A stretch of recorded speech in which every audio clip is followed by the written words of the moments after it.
Last year, there were so many moments where I felt flustered, like I was constantly behind, always trying to keep up. Even when I finished my tasks, the pressure didn't really lift.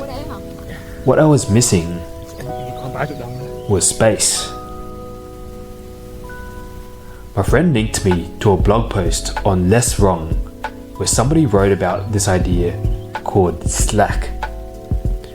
And it helped me name something I didn't even realize I'd been lacking. Many of us are trying to keep up with work, with life, with our own expectations. We schedule back to back. We try to be efficient. We fill every block of time with something productive. But then things change. We get sick, a meeting runs long, something urgent comes up, and we have no room to respond. That's when it hit me. The only constant is change. And if my schedule doesn't leave room for that, no wonder I feel overwhelmed. The problem wasn't how I was organizing things. The problem was I wasn't leaving any slack. Slack is margin, breathing room, the space between your capacity and your commitments. Once I realized that, it made so much sense why I was always flustered. Operating at or near 100%, mentally, physically, emotionally. So any small bump, any detour, we just throw everything off.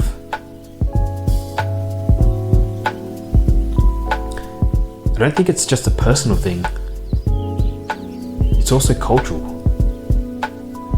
Many of us have absorbed the idea that being overworked is noble and burning out is a badge of honor.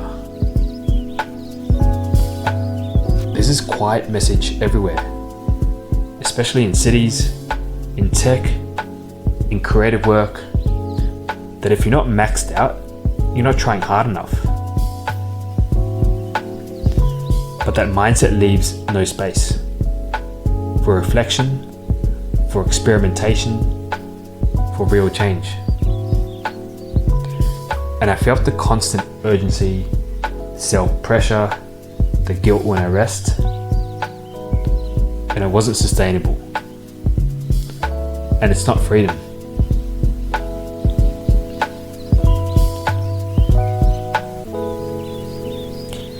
So the first step I took was simple. Do less, prioritize more, and create buffers. Not every hour needs to be scheduled. Not every opportunity needs to be a yes. I've been keeping white space in my calendar on purpose. Sometimes that space gets filled with something unexpected. But now, I have the capacity to respond. And here are a few other things I'm trying. Letting go of things I don't need to do myself.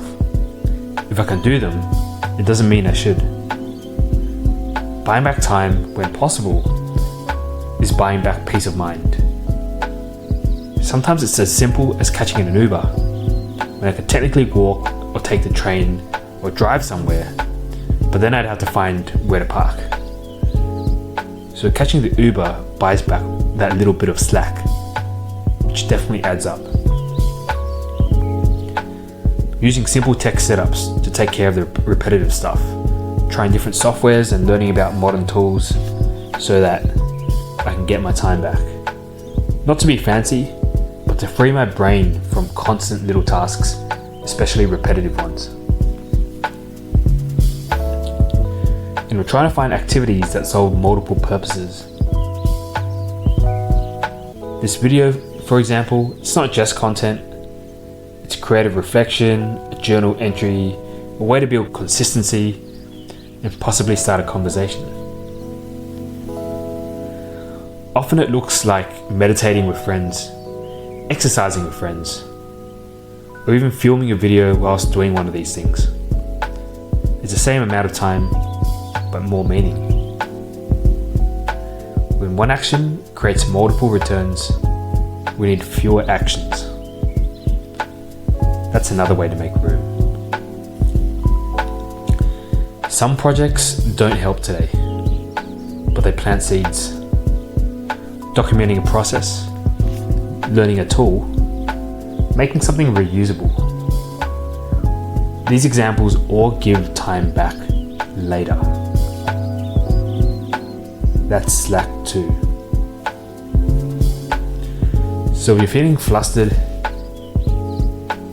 behind, like you're always catching up, maybe it's not because you're doing the wrong things. Maybe it's just that there's no margin, no slack. Start small. Leave an hour empty. Say no to one thing.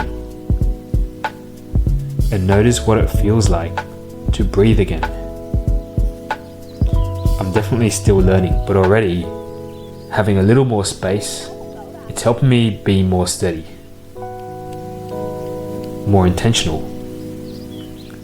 If any of this resonated, I'd love to hear what you're trying or what's getting in your way.